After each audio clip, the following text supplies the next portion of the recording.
John Jeffries rearranging the steel doodah in the guts of my Dan Kung sit upon catch box, which is quite a way off. Go on, John, slap it again. Go on, mate. Seriously close by. John, come and talk to us about this here antler frame of yours, geezer, because that's just one hell of a thing. This is the frame that, well, we're just going to pan across here. John's going to walk across the shot and come and show us this here thing. The new magazine, Slingshot World. Well, I wanted to do something I called catty porn. I was going to put a catapult right on the front cover, but in fact somebody aiming seems to be the thing. Now let's just zoom on this, holding good and still there, dude. The idea is that if you don't know anything about catapults as such, let's just twiddle the focus. Come on, machine, you can do this. There we go, boing, snapped into focus. Oh wow, in 4K that looks breathtaking.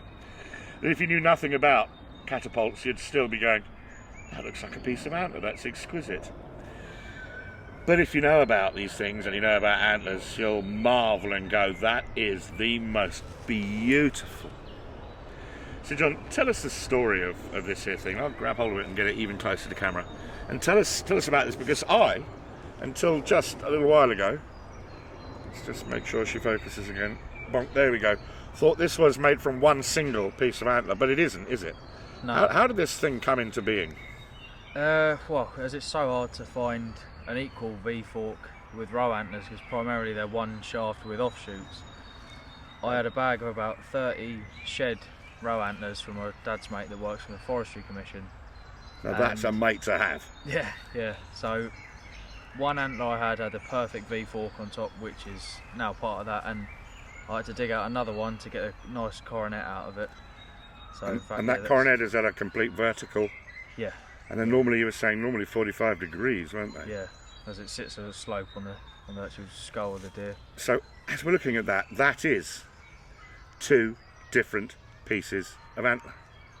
That isn't one antler with a cut in it. That's two separate antlers from a bag of an enormous number of antlers. Yeah, it's about 30, and about 3 tops out of the bag were usable as forks. Wow. John, just hold it in the same position for me and just turn it around for the camera while I ask you some, because you're going to need to point at this bit, which is, I was asking also about the internal construction, because there are drilled rods. There's rods drilled into there, threaded rods, are there not? Yeah, it's a brass threaded bar that stands about 30 mil either side of the spacer, I'd say. Yeah. There's plenty deep, and these are the old school brass split pins, so they are at least 50 mil into the fork, which as long as the structural integrity of the antler and the brass combined, so yes. it isn't an ornament, it is shootable as well. Having said that though, and having said it I've took you never months shot to it. shoot, you have not put a ball through it. No. Dude.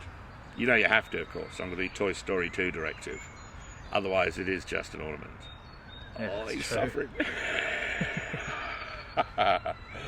That is one of the most exquisite catapults ever. I mean, the bead as well itself, incidentally, is just, the lanyard bead there is just exquisite, isn't it? Yeah. Tell us about the base of it, because there's another 3 layers of stuff. What's that there? The base, normally I'd used to finish it with either a hardwood cap or a buffalo horn cap, but this is actually a slither of buffalo horn, spaced with brass, and then with another buffalo horn cap on top. That's it, yes. Oh wow. And then the split pin anchors it all together.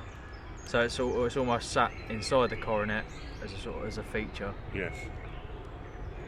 It certainly is. Absolutely exquisite.